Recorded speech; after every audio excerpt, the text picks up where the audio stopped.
天生葛寥本平凡，智慧过人即一念，世巧闻经悟大道，得来依法即禅天。话说世间万物浩瀚如海，取之不尽，用之不竭，千变万化，各成异态。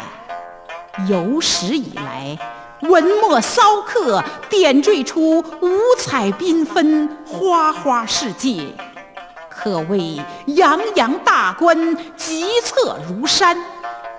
生生不息的中华文化，宏深而博大，弥漫着一种强力磁场，导发出诱人的魅力。上下5000年，纵横8万里，书开哪张？话说哪回？沧海中居出一滴，万山中携出一粒，便数之不尽，道之不完。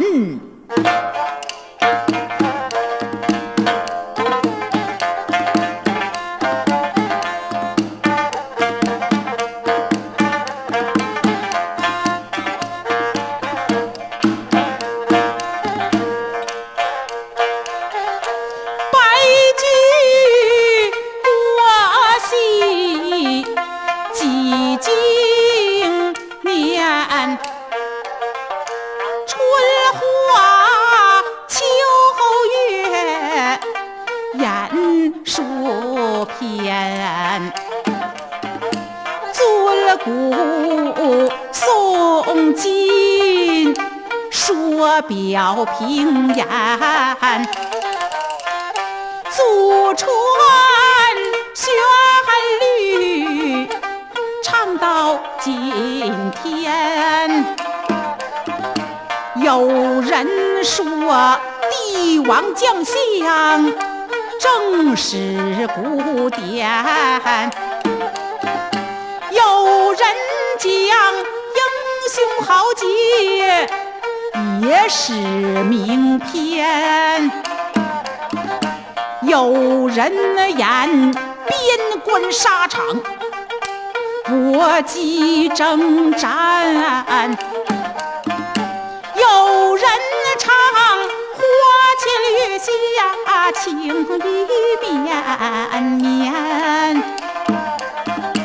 今天我竟奉一部古曲长卷，表一表高僧慧能，智慧非凡。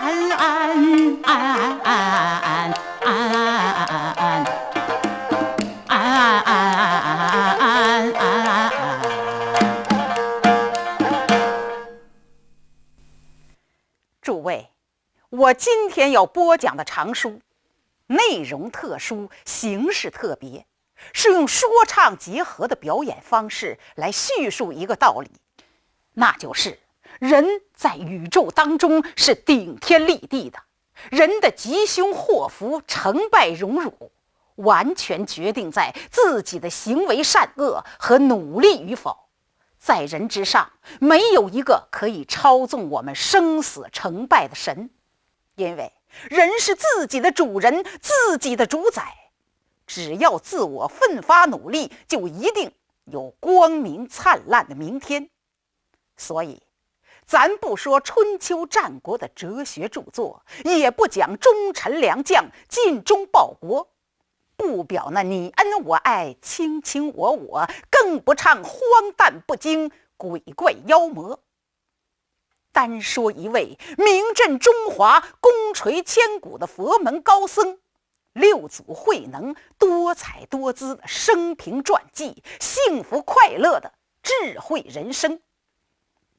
这位在中国文化史上堪与老子、孔子比肩的一代高僧慧能大师，原是一个出身贫寒、目不识丁的砍柴樵夫，由于天赋加上后天的努力，竟使他以一个下等的人发挥出上等的智慧，说出了菩提本无树，明镜亦非台，本来无一物，何处惹尘埃的千古佳绩。以20出头的年纪就荣膺中国禅宗第6代祖师。红尘甘露，青史垂篇，他以圆融的智慧和无尽的悲心洗涤众生尘垢，净化社会人心，使人们在辛苦劳碌的人世上，在兴衰成败的迷梦中，享受到中华禅悦的风味，菩提智慧的清凉。他不但受到举国上下的敬仰，也成为中国禅宗史上最有成就的人物，为中国传统文化留下了光辉灿烂的一页。他转贫贱为尊贵，去坎坷成坦途，由愚迷到智慧，书写了令人惊奇的人生篇章，的确值得今日每一位有志青年的效法。走进这部长书，您一定能从慧能大师的身上吸取强大的精神力量和崇高的人格魅力。要了解他这不平凡的一生，咱还得从大唐贞观年间说起。那时候的岭南新州，也就是现在的广东省新兴县，是属于未开化的边疆蛮夷之地，可谓棒打獐子，瓢舀鱼，野鸡飞到饭锅里，偏僻荒凉之极。就在这荒山野岭的环抱中，深隐一座小小的村庄南朗村。村子里住着几十户人家，依山傍水，倒也清幽。就在这村子的东头，有一排3间茅屋，屋内住着一对不寻常的中年夫妇。这夫妻俩祖籍河北，丈夫叫卢行涛，博学多才，为人正直，曾是唐高祖武德年间范阳郡的一介官员。妻子李氏聪明贤惠，知书达理。因卢行涛为官刚正不阿，既不攀附金贵，又不懂得官场逢迎，用现在话说，他不会溜须拍马。就这一点，他可就吃了大亏了。要知道，世上千臭万臭，唯有马屁不臭。自古以来，72行中，唯有溜须拍马这行他最吃香。虽然说善溜会拍的这些人大都心术不正，他们拍马是为了骑马，但这种人真要是业务精通的话，那不管在什么时候、什么场合、什么地方都吃得开。尤其是溜须拍马，在那个时候那可是官场上的常青树。你不会溜须拍马，不会为自己设计政治前途，那你的官就做不长。这卢行涛就不会这一手啊，他只知一味的廉政爱民，严惩邪恶，无意中竟得罪了诸多权贵，把他陷害的丢官罢职，父母双亲也因此上火生病，双双死去。卢行涛被罢官不算，还被贬到岭南这荒凉之地来僻居，真是羞愧难当，是越想越窝囊。他才华横溢，青年得志，这些年来他一心一意想报效朝廷，造福百姓，做一个名标青史的人物。可官场上的祸变竟使他的心智也发生改变，什么功名事业、名位财宝，在他眼中皆如粪土，日思夜盼，只想早抱儿子，享受天伦之乐。这夫妻俩结婚20年来始终没孩子，开始他们没太着急，觉得自己还年轻，还有很多机会。再加上那个时候卢行涛把自己的大部分精力都用在了仕途上，可后来宦海逆风竟使他对功名事业心灰意冷，一门心思想早点得儿子，接续香烟。可是盼了这么多年，仍然无后，这对年过40的卢行涛来说能不急吗？尤其那年代，男人们都把传宗接代视为自己的重任，都讲究不孝有三，无后为大。作为一个男人，上不能光宗耀祖，下不能延续香烟，那可是非常羞愧的事啊。所以这卢行涛简直急红眼了，他亲自画了一幅送子观音像供奉家中，还请了一本佛经《观世音菩萨普门品》让李氏夫人读诵。因为普门品上说，若有女人设欲求男，礼拜供养观世音菩萨，便生福德智慧之男；设欲求女，便生端正有相之女。所以这夫妻俩是天天跪拜，虔诚读经。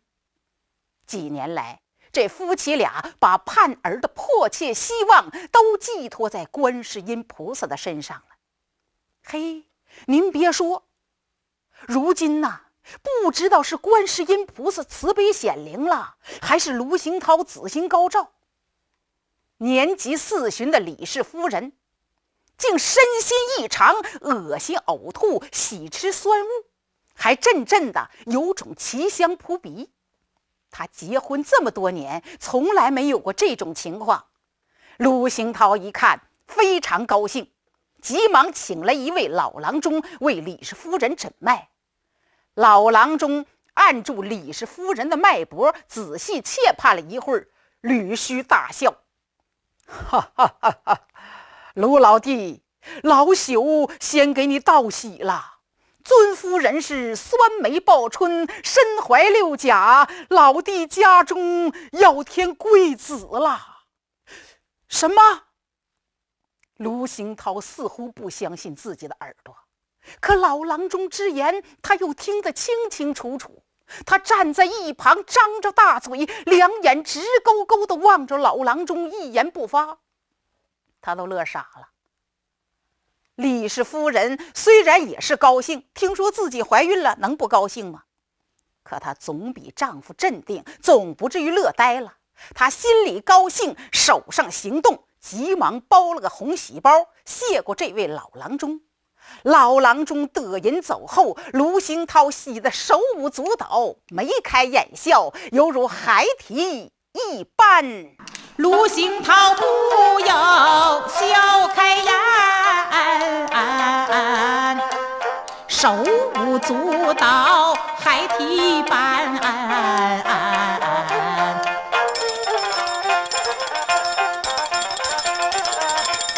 看起来苍天真有眼，观音菩萨把咱垂怜。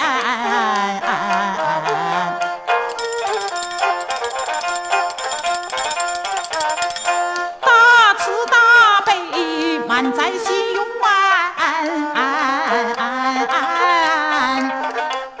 不枉咱晨昏礼拜这些年。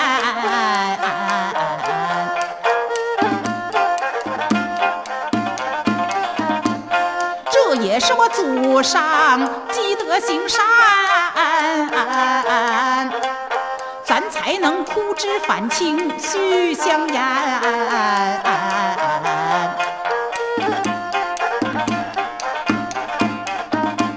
夫人你立下了奇功一件，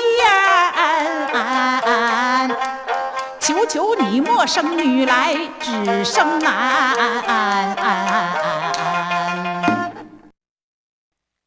这卢行涛都乐懵了，这生男生女他夫人哪有决定权呢？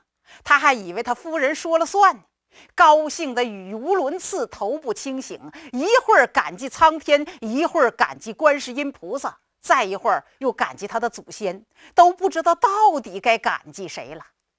他喜出望外，急不可耐，屋里屋外直徘徊，很想做事，可又啥事做不来。李氏夫人一看，心中暗笑：夫君，你年过40旬才有子兆，自然欣喜异常，可夫君别忘了保重身体，控制情绪呀。一句话提醒了卢行涛，他这才勉强使自己安定下来。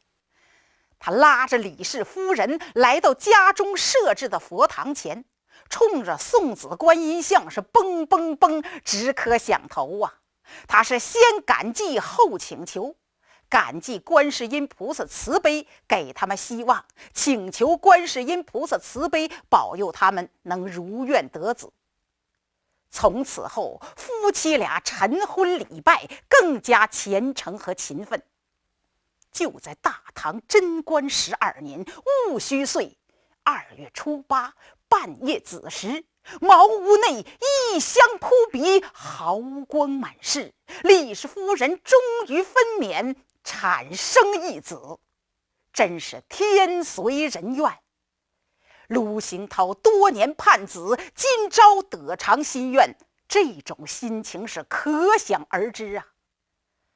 人都说人生最大的喜事，莫过于久旱逢甘雨，他乡遇故知，洞房花烛夜，金榜题名时。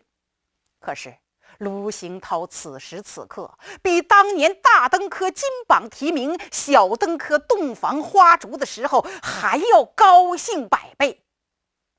我想啊，应该在这4喜之后再给他加上1喜，那就是盼子生子时。他简直经受不住这种喜悦的冲击了，他站在地上，两眼直勾勾地望着这个盼了多年的宝贝儿子，真好似如贫得宝，如暗得灯，如饥得食，如旱得雨。欣喜激动的泪水夺眶而出，这是一种说不出的笑，一种无可形容的内心喜悦。此时此刻，只觉得世间什么名利尊荣都万万不及有一个儿子的可贵，当真是惊喜交集。他望着这个宝贝儿子，心想，我卢行涛40多岁得子，实在不易，我得给儿子起个好名字，让我儿将来也能千古流芳，美名传世。诸位，天下的父母都望子成龙，此时此刻卢行涛表现得尤为迫切。他心想，我这儿子纯属老天的恩赐，观世音菩萨的慈悲，让我圆了多年的梦想，干脆就叫天赐。嗨，不好听，叫梦圆又太俗气，该叫个什么名字呢？这名正则言顺，言顺则义名，我非给儿子起个佳名雅号不可。他还来劲儿了，他在屋中踱来踱去，苦思冥想，想为他这不同寻常的儿子起个好名字，可一直折腾到5更天，他宝贝儿子的名讳也没起成。他正焦急之际，忽听门外传来一声喝喜。卢行涛扭头一看，是大吃一惊。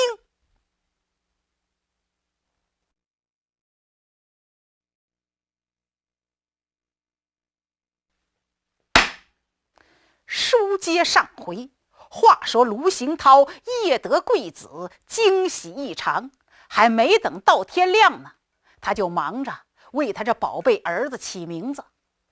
他绞尽脑汁折腾到5更天，他宝贝儿子的名讳也没起成，把个卢行涛气的真想狠狠扇自己俩嘴巴。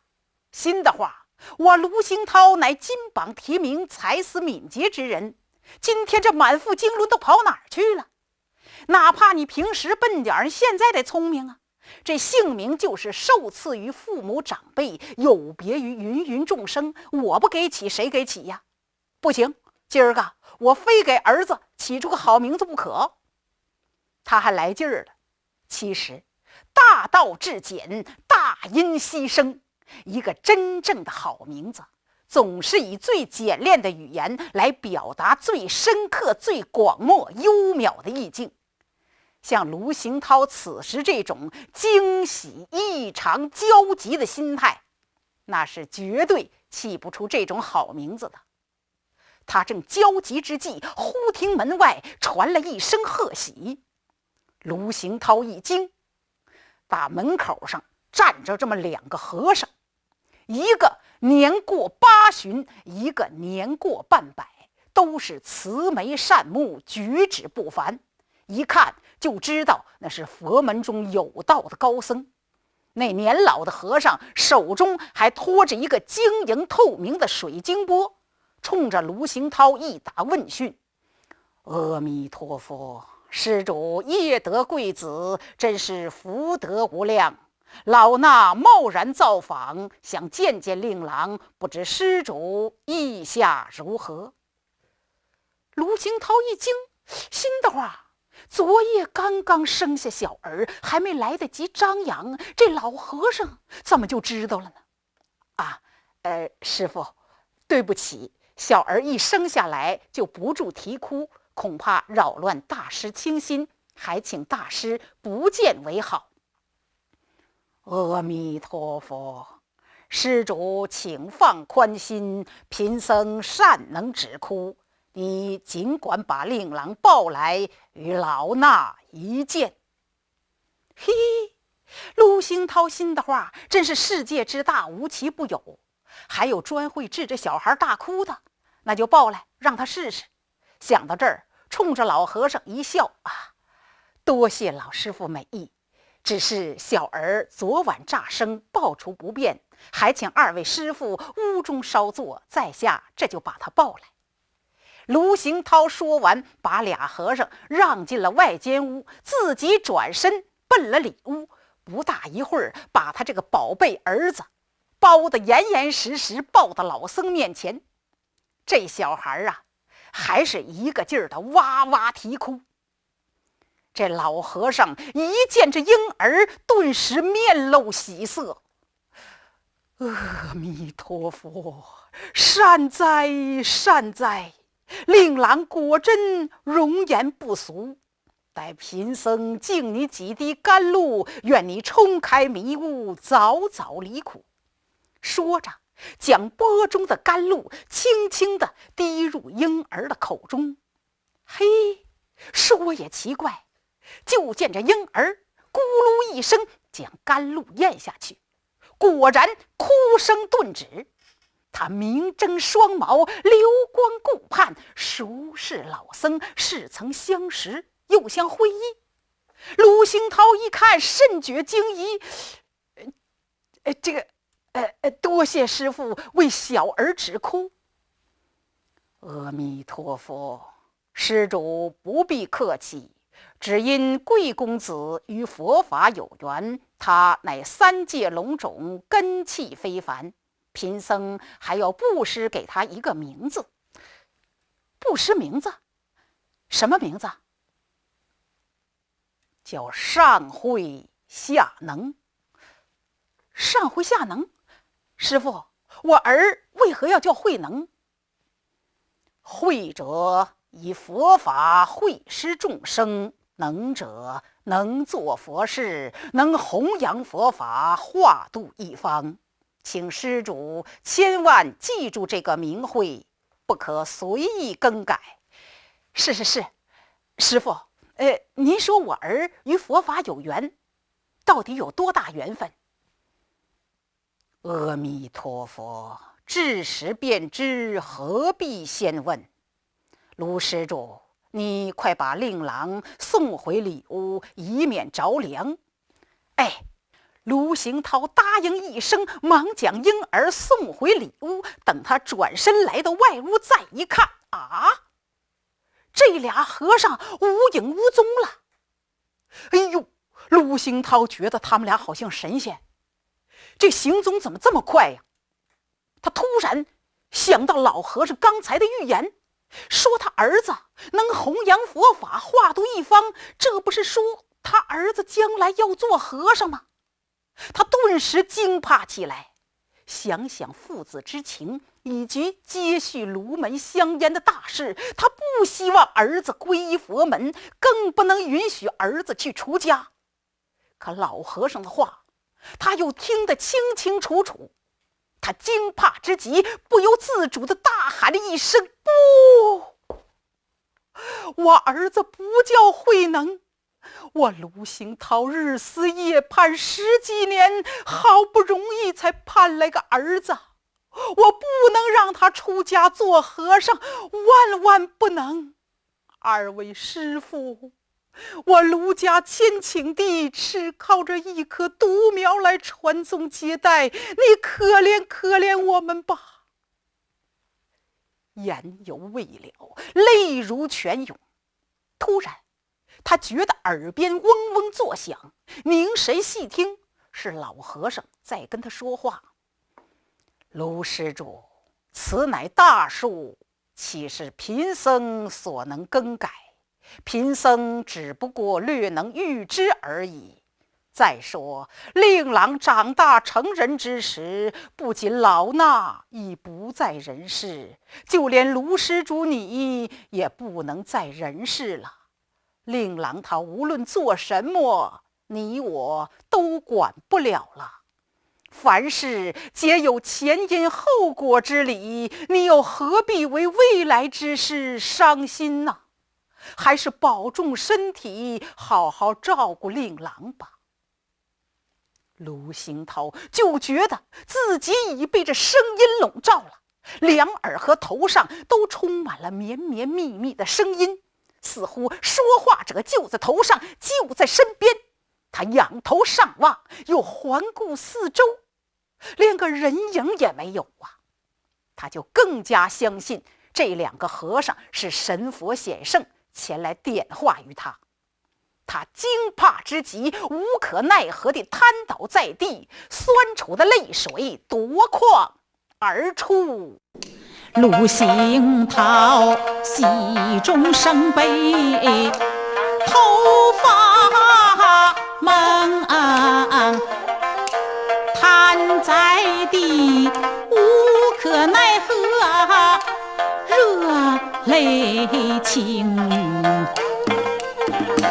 屋内如焚，情绪失控，阎王苍天暗数悲情。行涛我私自盼子，常有空，多年来郁郁寡欢，无笑容。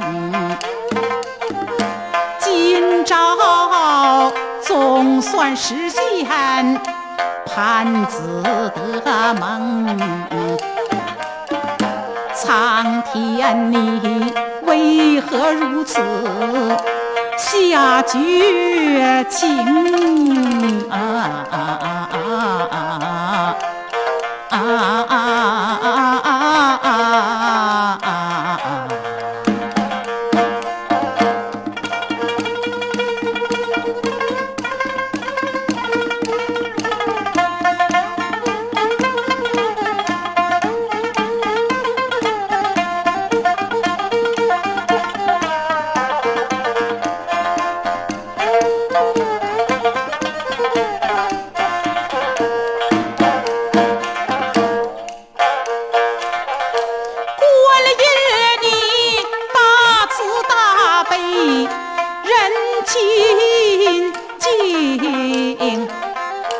都说你救苦救难，怜悯众生，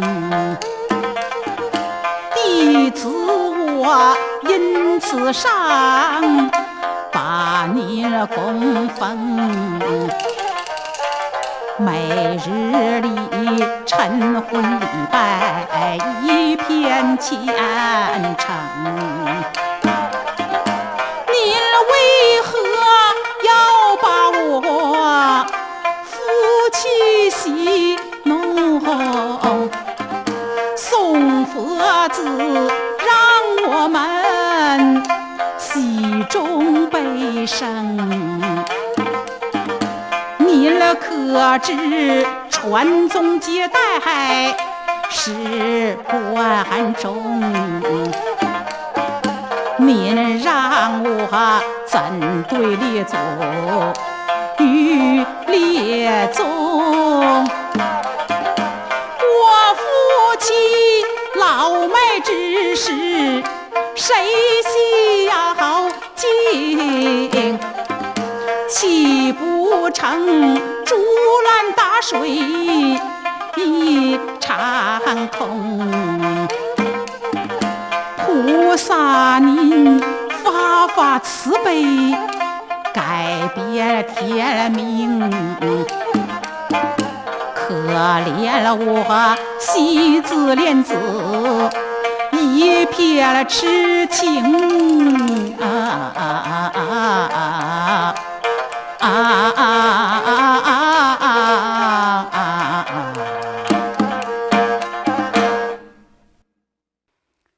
卢兴涛只听见和尚说话的声音，不见和尚的身影，他就更加相信这俩和尚是神佛显圣前来点化他的，相信这是天意，自己没办法改变，痛苦万分。其实并不是什么神佛显圣，只不过是老和尚的内力修为深厚，用传音入密的上乘内功，把声音从远处送入他的耳中，既让他听得清清楚楚，又不扰乱旁人。卢兴涛悲伤多时，才慢慢腾腾地站起身来，朝屋中走去。来到屋里一看，见李氏夫人正护着这个心肝宝贝儿子甜甜地入睡了。卢兴涛知道夫人分娩后身体很疲惫，再加上这孩子降生后总是啼哭不止，夫人也没得休息，现在他睡着了，就别惊动他了。再说这件事情也不能让他知道，免得他受不了这个打击。想到这儿，他悄悄走到桌旁，精疲力尽地瘫坐在椅子上，想想自己10多年来总盼生个儿子，可一朝生得了儿子，却又与佛有缘，心里真有说不出的苦衷啊。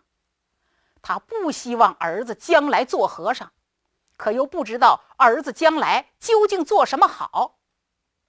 当官不，当官不好，官场多变，十分凶险，那官椅的魔力太大了，把多少好人都给弄成畸形，不得不花钱买官，花钱做官，花钱保官，为达目的还得用权用谋用略，无所不用。谁不知道赌场没有常胜将，官场没有义气郎，做好官太难了，可是做脏官还太造孽，还不如不当官当民。嗨，当民也不好，好者混口饭吃，弄不好受人欺压，衣食无着，辛苦一世，还不如遁入空门，逍遥自在。可是我卢氏门中的香烟岂不断绝了？诸位，我在前文书说过，当卢兴涛看到儿子降生时候那种喜悦的心情，用人生最大的4喜，什么久旱逢甘雨，他乡遇故知，洞房花烛夜，金榜题名时，都形容不到位。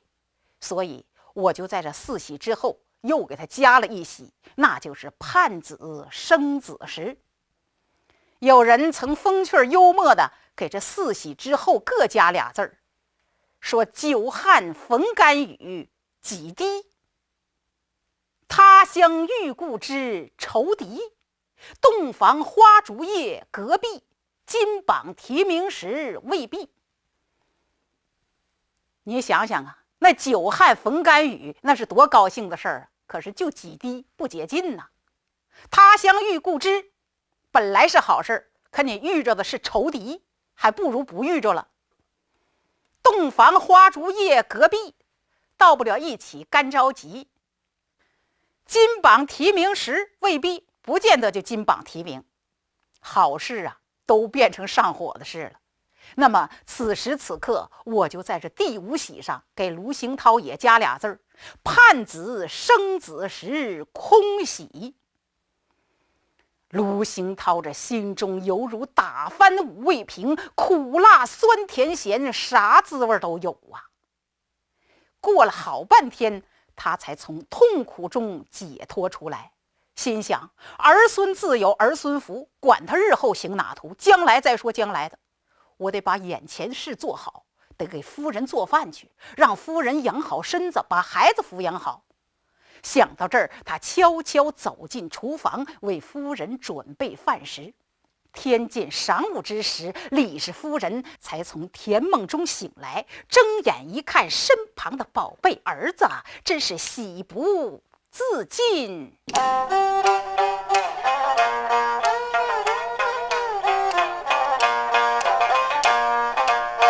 这真是哭之反情吐心呀，老来得子我的面生花，见娇儿在身旁一睡下，虎头虎脑真把人爱杀，苍天有眼恩惠实在大，观音菩萨更把慈悲发，看起来有求必应，不是空话。从此后卢门香烟不再缺乏，看来我烧香拜佛不能停息啊！要把这送子之恩好好报答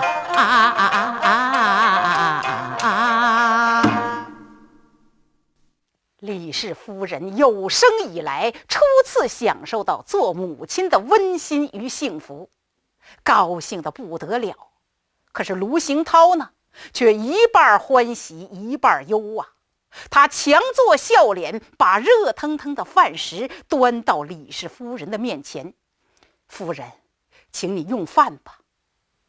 尽管卢行涛装得挺好，可是聪明细心的李氏夫人发觉他神态不对劲儿。夫君，你的脸色这么难看，是哪不舒服吗？是吗？没有，可能是昨晚太高兴没睡好吧。不，夫君，你别忘了知夫莫若妻，你有什么心事还能瞒得了我吗？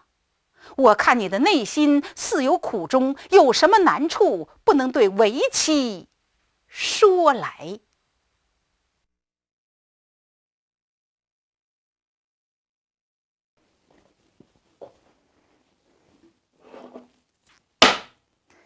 话说李氏夫人从甜梦中醒来，睁眼一看身旁的宝贝儿子，真是哑巴入洞房，心里有说不出的欢喜。可卢行涛呢，却是一半欢喜一半忧。他强作笑脸，把热腾腾的饭食端到李氏夫人面前。夫人，您请用饭吧。尽管卢行涛挺会装，在李氏面前尽献欢颜，但聪明细心的李氏夫人也发觉到他神情有异，内心似有苦衷。经李氏夫人的再三追问，卢行涛才不得不把事情的真相说了出来。李氏夫人一听，好似晴天霹雳，脑袋嗡的一下就昏了过去。卢行涛一看，可吓坏了。夫人醒醒，夫人醒醒！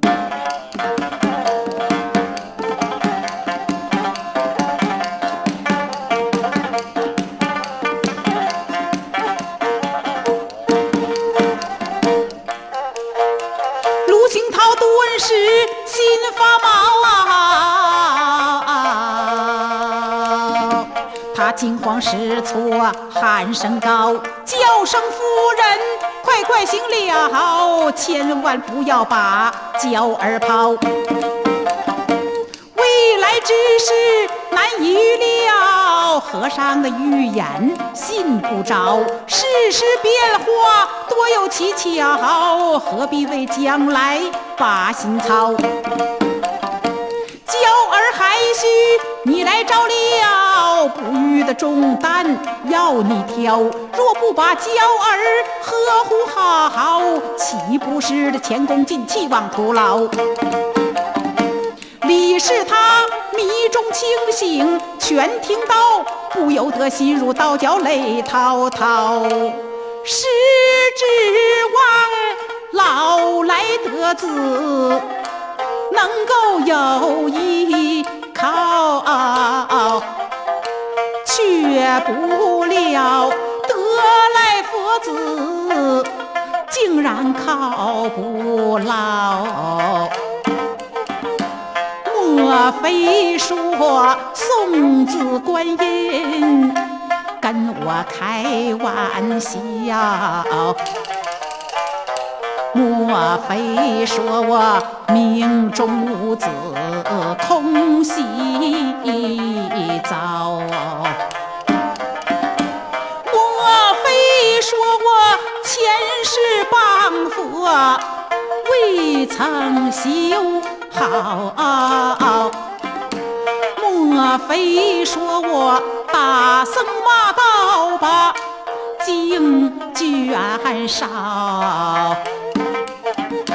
莫非说我八坟掘墓毁坏寺庙，才有这佛子进门让我受煎熬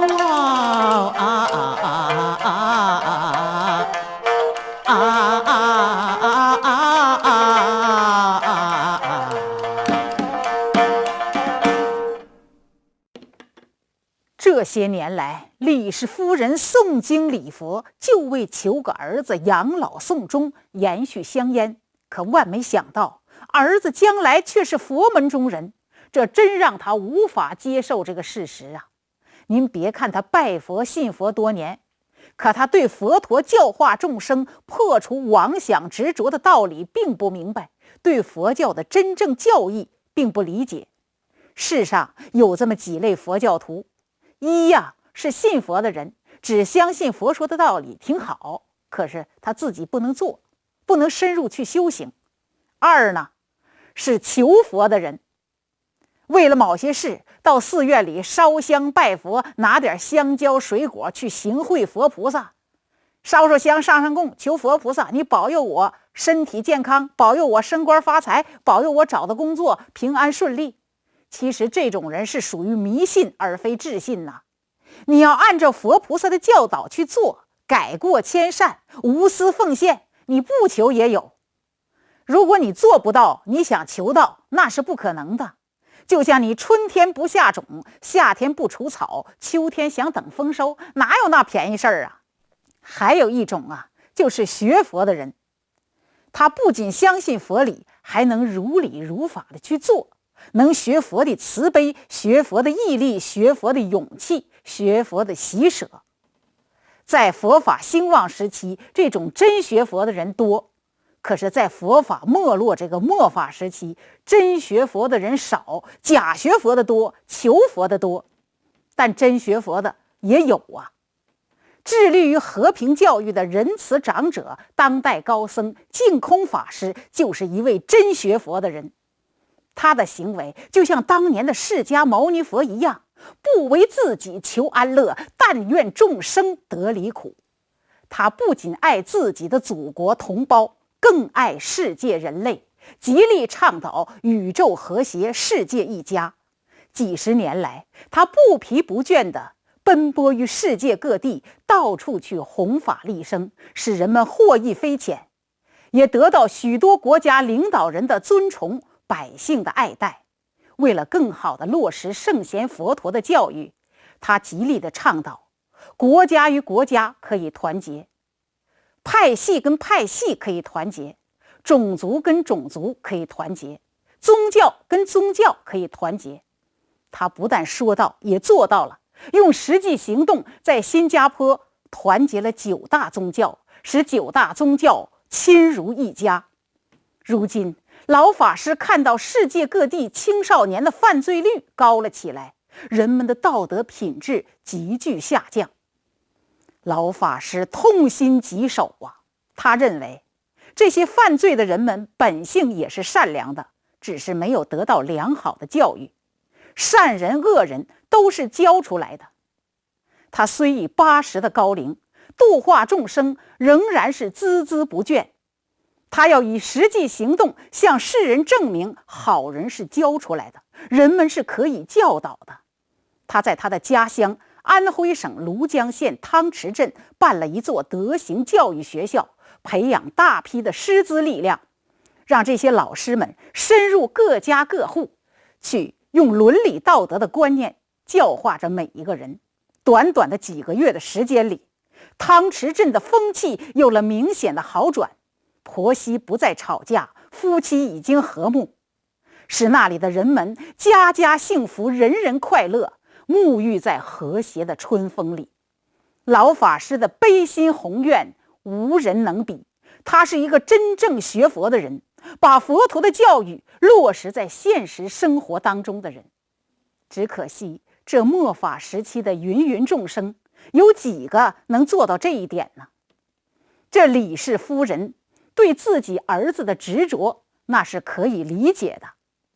卢兴涛一看李氏夫人面色苍白，欲哭无泪，知道她伤心已极，急忙相劝：夫人，您不要难过，保重身体，能儿还需要咱们来抚养啊。再说世事变化莫测，他将来要做什么还不一定，您何必把和尚的话当成真呢？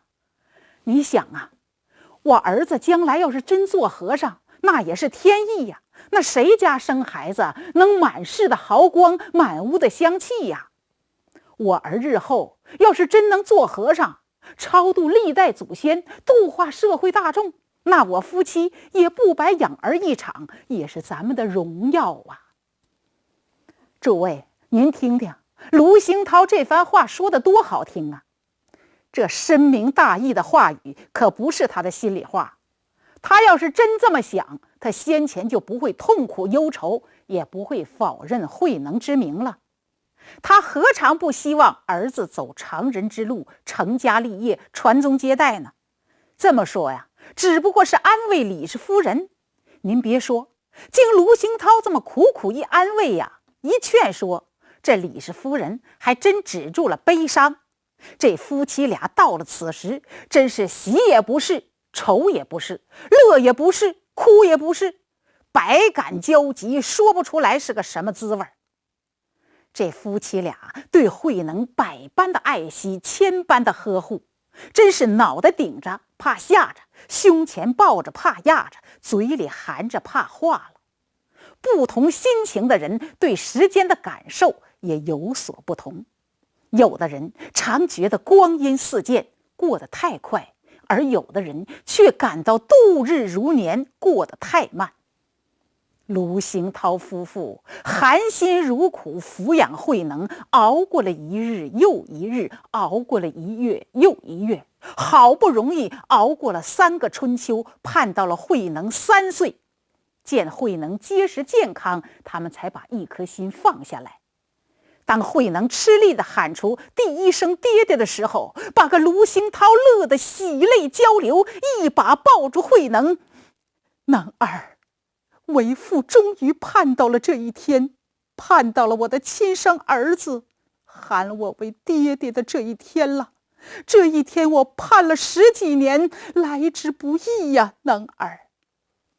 卢兴涛眼望儿子渐渐长大而高兴，可他又为自己这渐不能支的身体而忧伤。他自从贬官后，经常痛恨官场黑暗，世道不公。每到逢年过节或者父母的寿辰忌日，他就追忆伤怀，情绪不佳。又因为自己膝下无儿，10多年来总是日思夜盼，郁郁寡欢。儿子降生后，又遇那行踪奇异的老僧登门奉会，告知他儿子将来是佛门中人，令他惊恐不安。再加上身处荒凉的异地他乡，孤独寂寞和对周围环境及气候的不适应，竟使他身心交瘁，百病缠身。近日来渐觉得身体难支，李氏夫人忙为他请郎中用药治疗。日复一日，卢兴涛的病情也不见好转。李氏夫人只得到处严医调治，把家里的微薄积蓄都花光了。卢兴涛的病情还是没有减轻，没办法，只好变卖田产为卢兴涛治病。卢兴涛虽然做过官，可他是清官，并不富有，贬官来此所带的银两不多，又都置备了田产。如今他见夫人为给自己治病，把家中仅有的一点田产也变卖了，他十分的难过。人都说有啥别有病，缺啥别缺钱，可卢兴涛呢，还正相反，是连有病再缺钱，真是处境艰难呐。他知道自己已经油尽灯枯了，说啥也不让夫人再给他研医用药了。夫人，佛陀难度无缘众生，医生难医命尽之人，我已经油尽灯枯，无药可医了，你不要再为我空费钱财了。你随我千里迢迢至此，举目无亲，求借无门，若把这唯一的一点薄产也耗尽了，我西归之后，你和能儿如何生存？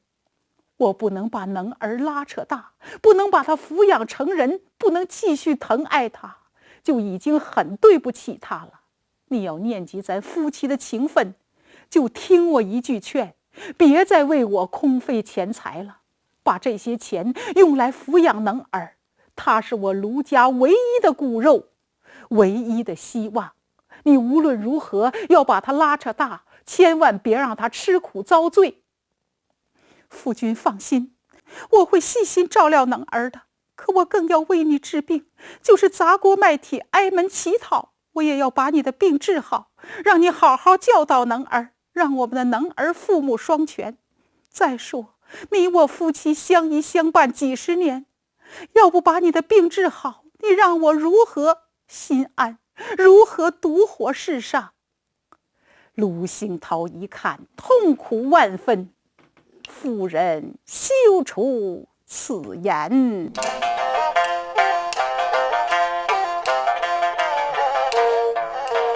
卢兴涛知道自己病入膏肓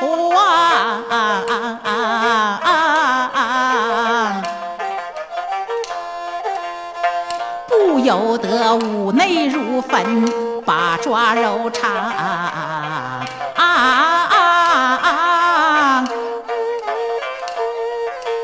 禁不住含悲忍泪，他把话讲，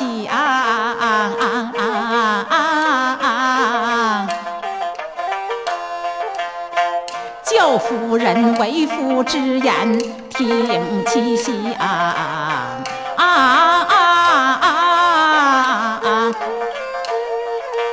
有生必有死，后浪推前浪。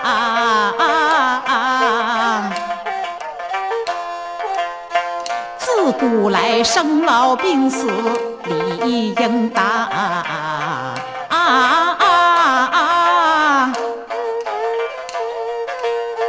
人生在世间上，谁都一样，须换取焉能够免得无常。春日里才看见杨柳绿芳，秋风中又见到菊花变黄。看破这聚散无常，宽处想，因果循环之理不能更张。能儿还需要你把他抚养，望夫人保重身体，莫莫悲伤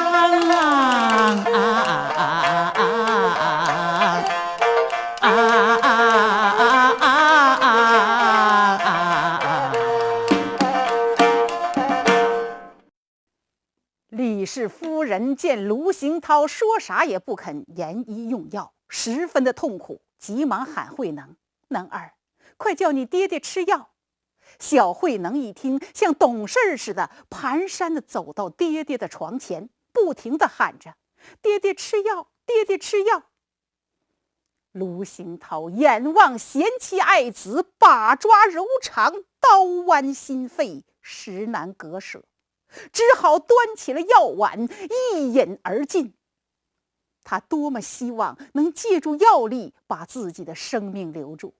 人到这个时候最凄惨也最可怜，不想死又没有办法不死，痛苦之情可想而知。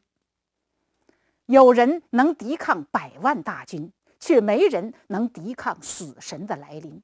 死亡是世上最可怕也最公平的一件事，无论荣华富贵还是贫穷卑贱，都会有这么一天。人命在呼吸间，人无法管住自己的生命，更无人能挡住自己，让他永驻人间。卢行涛也一样主宰不了自己的生命，尽管他难舍妻儿，可又没有办法，还是抛下妻儿离开人世。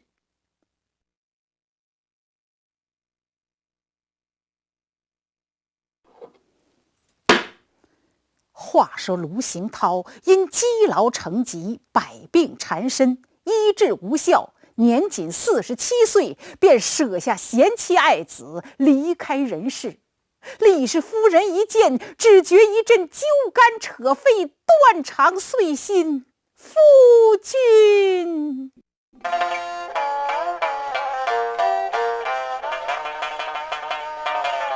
李氏我不要悲痛难忍，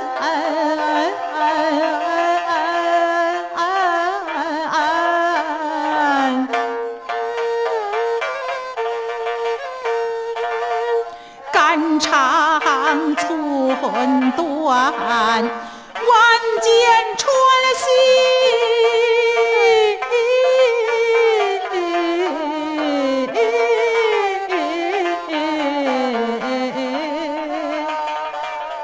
眼前发黑，血泪滚滚，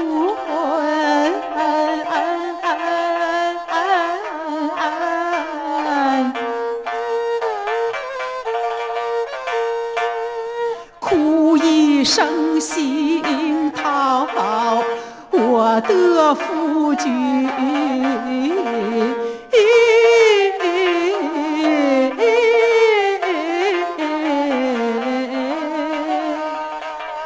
只说咱夫妻恩深，情无尽，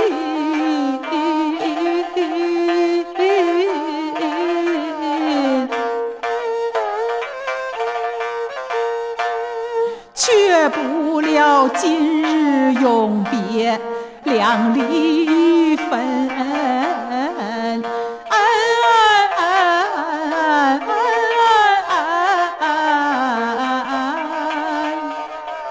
只说咱携手育儿把子婿，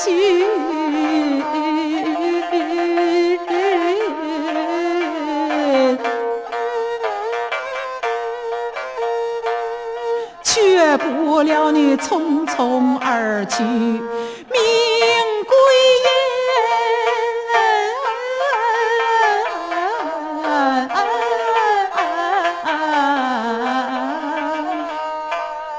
你怎忍甩手一走，黄泉奔？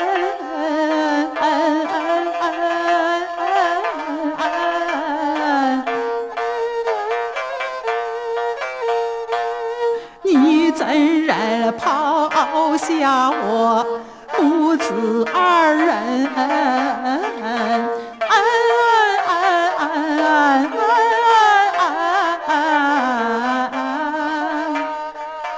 失去你，我如同万木难忍；失去你，我如同小臂抽筋；失去你，我好似手足折损；失去你，我好似断肠碎心。历史它只哭得如同酒醉，就是那铁打人儿也伤心，只哭得高山俯首泪流尽，只哭得万花纷谢鸟绝音。只见那历史伤心到极处，猛然间抱住尸体难离分。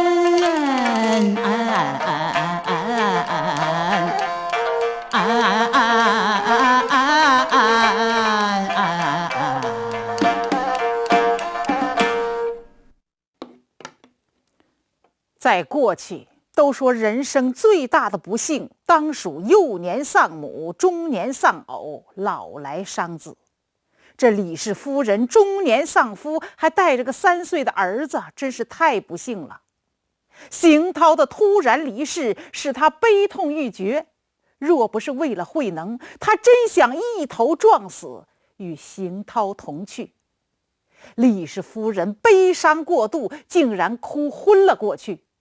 小慧能一看可吓坏了，他虽然年仅3岁，不太懂事，但他似乎明白父母都完了。他急忙拉着李氏的衣襟大哭起来。李氏夫人在昏迷中隐隐听到慧能的哭声，心中一惊，睁眼一看，见慧能泪流满面，望着自己哭得可怜。李氏夫人急忙坐起来，把慧能抱在怀里，母子俩放声大哭。邻居们听得哭声，纷纷赶来，一看这种情况，也都很悲伤。邢涛已亡，他们只好帮助操办邢涛的后事，也劝李氏母子止悲。在众乡邻的帮助下，终于将邢涛入棺安葬。李氏夫人拉着慧能一一拜谢这些好心的乡邻们。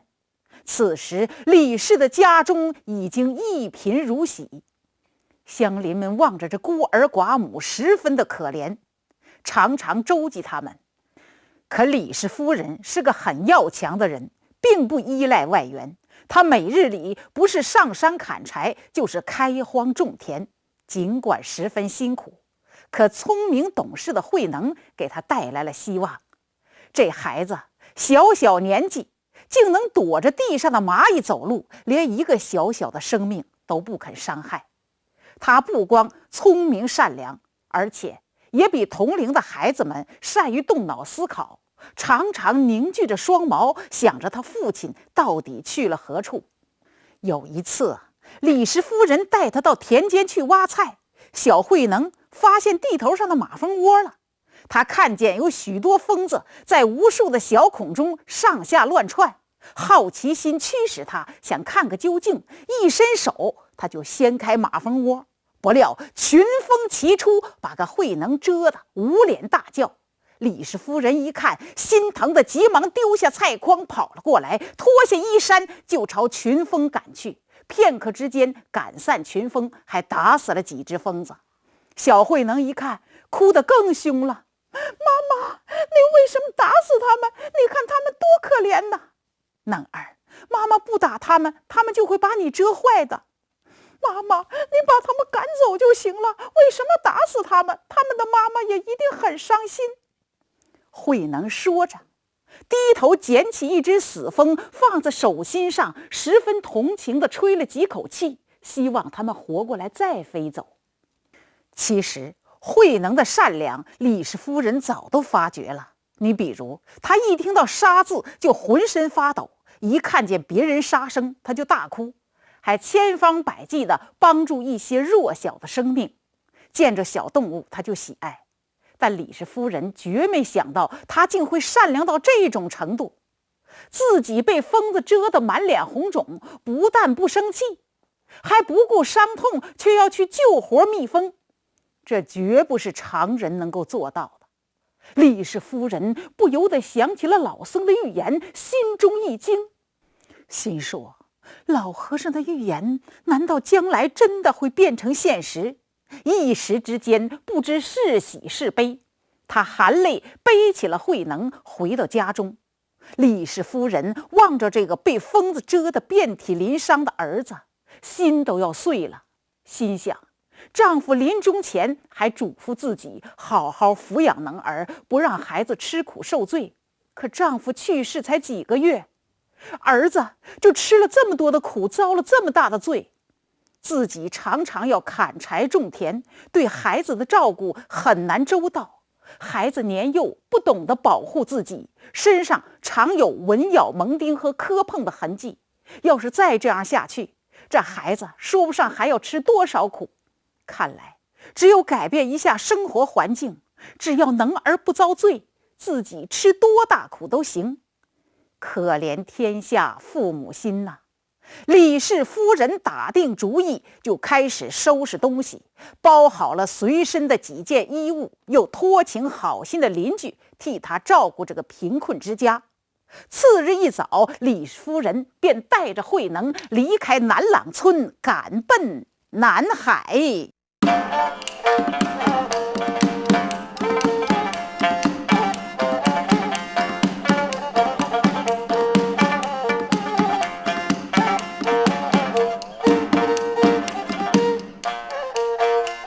李氏携子离家园，要去南海把身安。一路行走一路看，3月春景花一般。但只见春苗繁绿枝锦端，菜花飘香金灿灿。春雁剪柳雾河岸，风吹柳絮轻如烟。百鸟鸣唱歌不断，有人来往笑语传。村旁学生把书念，湖边老翁垂钓竿。停下秀才写诗卷，牛背牧童甩向边。村姑洗衣坐河岸，小姐观景移花篮。道童采药攀峰间，樵夫打柴奔深山。山水游人景无限，个半小时唱不完。我有心再让李氏把路景看，观众们等着听书心里烦。打一打肩膀往前赶，南海不远在面前。说书的嘴，唱戏的腿就是快呀！这李氏夫人带着慧能离开南朗村，来到了南海。南海就是现在的广州。他想找个富豪之家做活计，以便母子糊口。他走了10几户有钱的人家，最后在一个姓张的有钱人家留了下来，做了他们家的佣人，每天为他们家几10口人洗衣做饭收拾屋子。尽管十分辛苦，可李氏夫人一看慧能在这里不再受蚊咬蒙叮之苦，每日3餐的伙食也比在南朗村强得多。李氏夫人虽然辛苦，也不觉得辛苦了。人家说长道短，挑闲道淡，她都苦苦的忍耐，逆来顺受，极力把每一件活计做好。随着年纪的增长，李氏夫人的身体渐渐虚弱下来，可她为了使慧能能有好的生活条件，仍然是苦苦的忍耐支撑着。慧能呢，也渐渐长大，逐渐懂事，也常帮母亲做一些力所能及的事情。由于李氏的善良勤劳，终于换得张家主人对他的好感，使他在张家一直住了8年。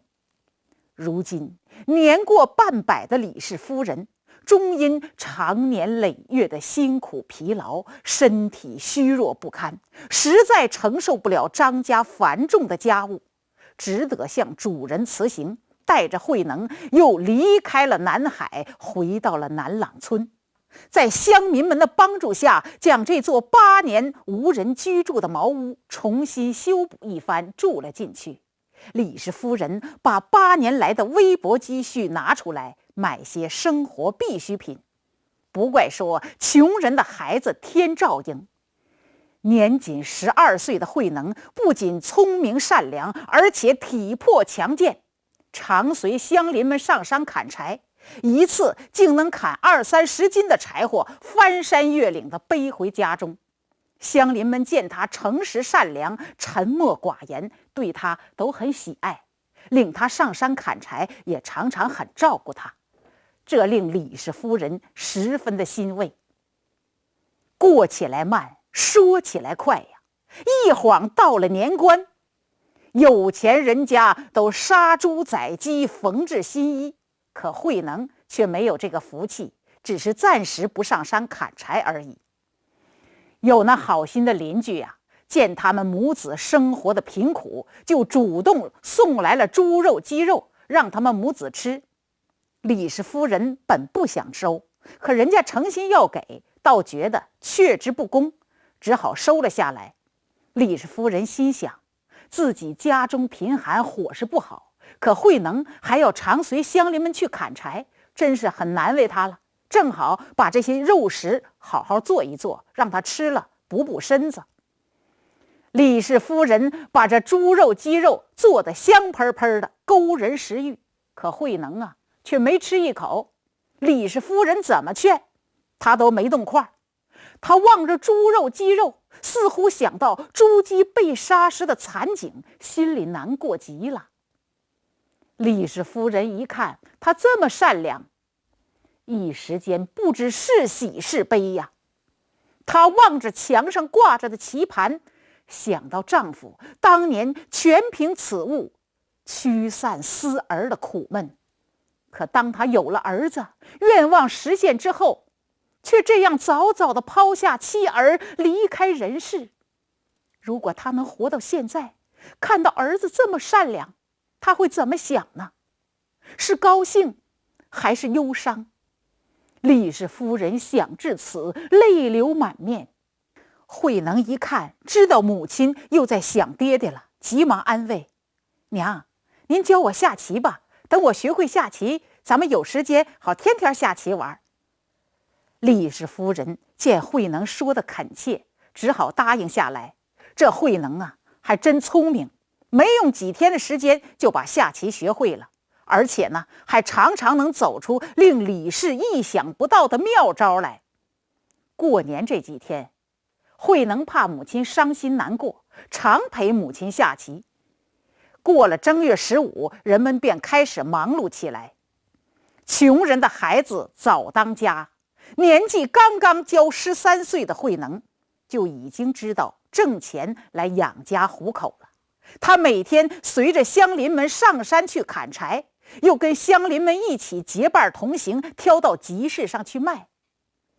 开始啊，慧能是跟乡邻们一块儿同行，可乡邻们家中温饱，不像他这样天天不歇。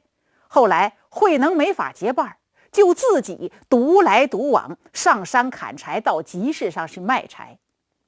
中秋节的前一天，慧能又砍得2捆干柴，挑到集市上去卖。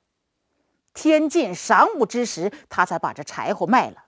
慧能知道明天是中秋节了，他把卖柴的钱给母亲买了2块月饼，自己都饿着肚子没舍得吃，把月饼包好揣在怀中，将捆柴的麻绳扎在腰上，提起了扁担就往回走。可他没走几步，就见大街上爬行着一个老乞丐，蓬头垢面，伸着双手在向人们乞食。人们见他污秽不堪，都往两边直闪。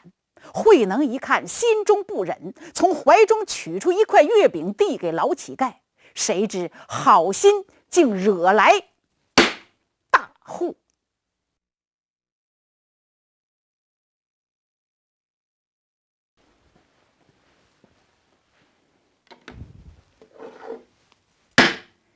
上文书说的是，慧能于中秋节的前一天于市卖柴，见大街上有个老乞丐爬行着，举着双手向人们乞食。人们见他污秽不堪，谁也不肯向他施舍。这叫锦上添花多的是，雪中送炭没几人呐。慧能一看，心中不忍，急忙从怀中取出一块月饼递给老乞丐。这慧能太善良了，自己都饿着肚子没舍得吃，那是准备给母亲带回去的。在此他毫不吝啬地把这月饼施舍给老乞丐一块。这老乞丐抓过月饼，狼吞虎咽就造上了。就在这老乞丐捧着月饼享受美味之际，突然街上一阵大乱，人们像躲瘟神似的唰往两边一闪。人群闪处，大摇大摆走过两个人。左边那位是个胖子，只见他大脑袋胖乎乎，看两头一般粗，母猪眼，双眉秃，哈巴狗鼻子朝着天，蛤蟆嘴一股像夜壶，肚皮足有4指厚，脖子上的胖肉打嘟噜，站那儿像条黑狗熊，躺那儿赛过一头猪。右边那位身材长得倒可以，可这张脸呢，他不怎么地，都开了麻子铺了。大麻子套小麻子，小麻子罗二麻子，三环套月的麻子，五福捧寿的麻子，重重叠叠，嘎啦嘎哒，全在脸上安了家了。这二位长得是子孙娘娘抱兔子，一分孩子样没有啊。他们正大摇大摆往前走呢，一眼看见老乞丐坐在地上吃东西，没给他们躲到。两个人立时大怒，一齐上前朝着老乞丐拳打脚踢，把个老乞丐踢得连滚带叫。慧能一看，心中不忍，急忙上前护住老乞丐，向二人求情：二位大哥，你们手下留情，你看他都够可怜了，你们饶过他，何必无缘无故打他呢？这慧能啊，今天这好事可没少做，既施舍食物给老乞丐助人急难，又能见义勇为保护老弱。他这种行为要在当今社会，那准能获得勇敢市民的光荣称号。只可惜呀，他心地善良，只知以仁爱之心待人，却不知自己面对的是两个毫无人性的恶魔，竟给他自己惹来了大祸。这两个人不光长得丑陋无比，那人品更是坏得出奇呀。顶风都能臭出40里。那胖子姓崔，叫崔正奎，人送外号崔命鬼。那麻子姓霍，叫霍天强，人送外号活阎王。您听听他们俩的外号，就知道这两个人的品德那是真坏呀。这两个人是这一代有名的无赖恶棍，坑崩拐骗，巧取豪夺，欺男霸女，无恶不作。他们要说母狗3条腿，公鸡会下蛋，都没人敢跟他们犟嘴。只要他们在这街面上一出现，人们就像躲瘟神一样，躲得远远的。好鞋不踏臭狗屎，谁能躲不躲呀？俗话说，敬君子方显有德，怕小人不算无能。你说这种恶棍小人，谁能躲不躲呀？这俩恶棍今天没事又到大街上闲逛，想在人前抖抖威风，偏偏遇着个老乞丐，不知好歹，光吃东西没给他们躲到。两个人立时火了，上前朝着老乞丐猛踢猛打。打得老乞丐连滚带爬，嚎叫不已，周围的人们没有人敢管。慧能心中不忍，上前用自己的身体护住老乞丐，并向二人求情。两个人一看，这慧能是个土里土气的穷小子，竟敢当众阻拦他们，管他们的闲事。这些年来，他们俩在这街上一出现，谁不望而生畏？哪个敢在他们面前说短论长？没想到这个土里土气的山乡小子竟敢当众管他们的闲事，这对二人来说真是平生奇耻大辱。两个人立时怒火大冒，恨不得一拳把慧能砸扁。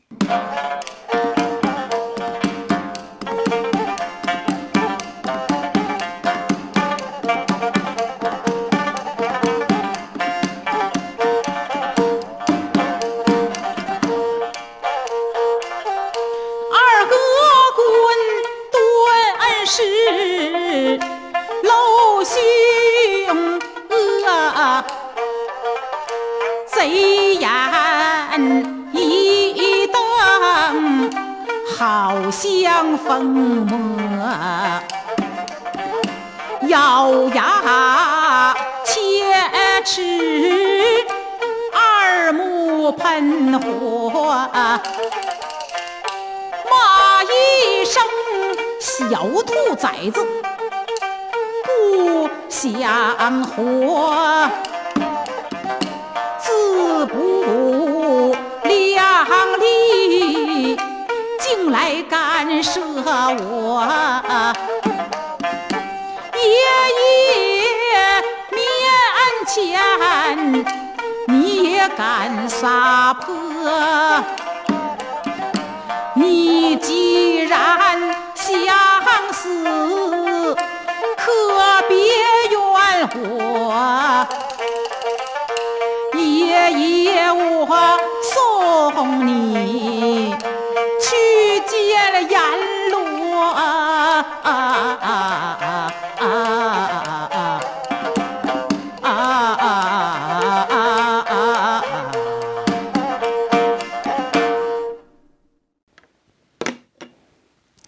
只见那胖子崔正奎把这母猪眼一瞪：“小兔崽子，我看你是受惊老吃砒霜，活得不耐烦了，不给你点厉害，你也不知马王爷三只眼。今天我非给你开肠破肚，看看你长了几层壮胆皮，添了几根护心毛。”说着话，他猛挥一拳，奔着慧能的面门就狠狠地打来。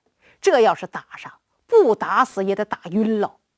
围观的人们吓得把眼睛一闭，有那胆小的吓得突啦一下舌头伸出来挺长，亮个冰凉，好悬没缩不回去。慧能一看也吓坏了，急忙低头躲闪。他刚刚躲过胖子崔正奎这一拳，那腿上砰的一下就挨了麻子霍天强那一脚啊！这一脚踢得很重，当时就把慧能踢得趴倒在地。接着俩恶棍的拳脚一齐向他袭来，只打得慧能眼冒金星，耳内轰鸣，嘴角流血，鼻青脸肿，眼看就爬不起来了。俩恶棍拍手大笑，还不想罢手呢。世间正义不灭，人心护佑善良。围观的人们见此情景，有的咬牙切齿，痛恨无赖，有的心酸流泪，可怜慧能。可他们敢怒不敢言，大概那个时候就是好人怕坏人呢。就在这个时候，嗖的一下，有一粒飞黄石打左前方，奔着胖子崔正奎的脑门叭的一下就打了过来。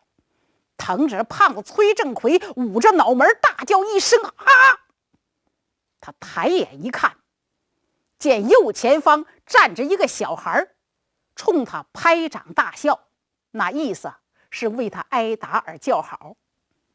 崔正奎仔细一看，这小孩年纪在14、15岁，细皮嫩幼，长得好，浑身的穿戴也不孬。搭眼一看就知道，这小孩啊，不光聪明有道道，还是个十足的淘气包。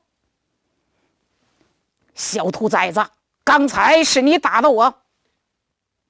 不是，我才不惜打你呢，我那只不过给你发个信号，告诉你大人欺负小孩，呸，你不嫌害臊。你快把他放了，要不然我挤破你的苦胆，叫你冒绿尿。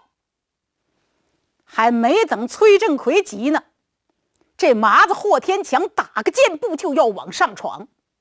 这胖子崔振奎一伸手就把他抓住了，不让他上去。为什么？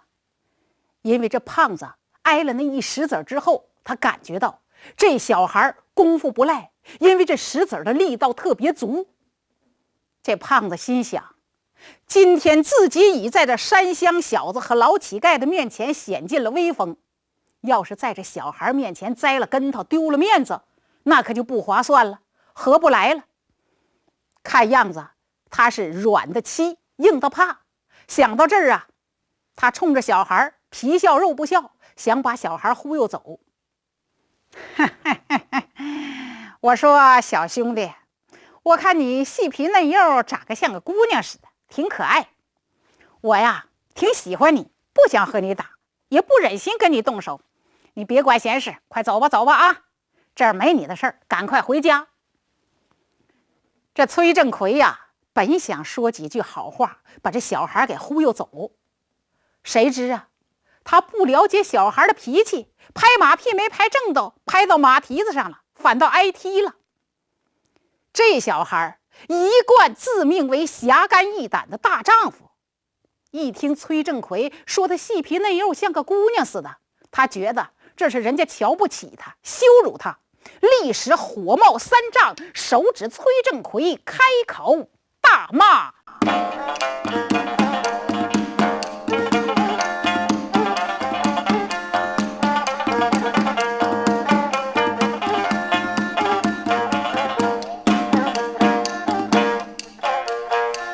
这小孩气得周双眉，骂一声胖子狗娘贼，先闭住你那焦驴嘴，别云三五四瞎胡吹。我虽然年小力弱，不气馁，你这恶棍目中无人，常能为。没瞧瞧你这个笨丑鬼，骨肚缩脖像乌龟，酒糟鼻照着你那野狐嘴，野猫眼了配着你那扫帚眉，死尸脸气死花匠难描绘，满脸火毛红红的像刺猬。别看你长得像恶鬼，伸手我叫你化成灰，有本事咱就动手挥一挥，没本事你就快点把家回，叫你娘拴住你那王八腿，别爬到大街惹是非。这小孩大骂不住嘴，崔振奎他哪能吃下这个亏，不由得万丈怒火烧心扉，禁不住哇哇乱叫像打雷。这小孩啊年纪不大，这骂人可挺会骂，嘴黑话狠，当众把个崔振奎骂得狗血喷头。这崔振奎哪吃过这亏呀？他当时就有点兔子挂掌，顶不住烙铁了，心里那个火啊呼的一下冲向脑门，直灌九霄云。小兔崽子，这真是阎王叫你三更到，谁也留不到你五更天。我让你好管闲事，今天我非废了你。说着话，饿虎扑食，叭的一下奔小孩的面门就狠狠地打来一掌。与此同时，那麻子霍天强也奔着小孩出手来袭，想俩打一个。可这小孩呢，打仗挺内行啊，他面对二人的双双袭击，一不慌二不忙，闪身形出双掌。这小孩啊，见这胖子身体笨重，来势迅猛，不好阻挡，没有正面相迎，只是侧身闪了过来，然后顺着胖子的来势，一个顺水推舟，啪，推了胖子的后背又一掌啊！你想啊，这胖子崔振奎本来就身高体大，身体笨重，打对方没打着，这股惯力本来就很冲。这小孩呢，又顺势推了他一掌，这股惯力可就不是一般的大了。当时就把这胖子给推的噔噔噔噔噔往前抢了好几步，扑通一声趴在地，落了个嘴啃泥，整个一张脸呲啦一声全没皮。这种扒皮方法真是先进特殊，不打麻药不手术啊，比那扒皮膏还来得迅速，去疙瘩去斑呢，绝对能彻底根除。不过这种美容方法它太痛苦啊，把这胖子崔振奎给疼的浑身上下直突突。你再看此时啊，那麻子霍天强也很不舒服，因为这小孩撂倒了胖子之后，转脸一看，这麻子正龇牙咧嘴的冲着自己举巴掌。小孩急忙闪身，来了个东风折柳，叭，迎面一掌就奔那个麻子霍天强面门上打去了。这小孩的掌法来得太快，这麻子霍天强不及躲闪，叭的一下挨了个满脸花，嘎邦一声，门牙掉了俩，疼得他一激灵，咕噜，门牙下肚了。这才叫打掉牙往肚子咽呢。门牙一掉，这血直冒，疼得他没法叫，捂着嘴巴满地直跳啊。这俩恶棍这亏吃的可真大了，他们俩险些气炸肺，恨不得立时上去把小孩碎尸万段。可他们谁也没那胆呢，他们知道这小孩功夫不赖呀，只出一招就叫他们挂重彩，要是再打他们准去望乡台。所以呀，这俩恶棍惹不起小孩，干憋气，灰溜溜的转身朝人群外走去。围观的人们一看，这高兴，这解恨，心的话，这叫恶有恶报啊。人们心里暗暗佩服这小孩，高兴之极，禁不住给小孩鼓掌叫好。有的人呢，高兴过度，那鼓掌啊都鼓得不对了，俩巴掌都拍不到一起去了，直画圈。小英雄，好样的，你太行了，终于给我们除害了。你叫什么名字？告诉我们，让我们记住你这惩恶扬善的英雄啊。这小孩一看呢，人家给他鼓掌叫好，心里挺高兴。可一听人家问他的姓名，小孩吓一激灵，心的话可不能说。这小孩啊，二话没说，转身没入人群没影了。大伙一看，心里纳闷啊，心的话，这谁家的孩子功夫这么好，竟不肯说出自己的姓名，有什么隐情呢？这小孩是谁呀？大家不知道，我知道，但是我现在得替他保密，不能告诉您。要是该说的时候，我自然向大家介绍。咱们单说这可怜的慧能，被眼前这一幕给惊呆了。他既感激佩服那小孩，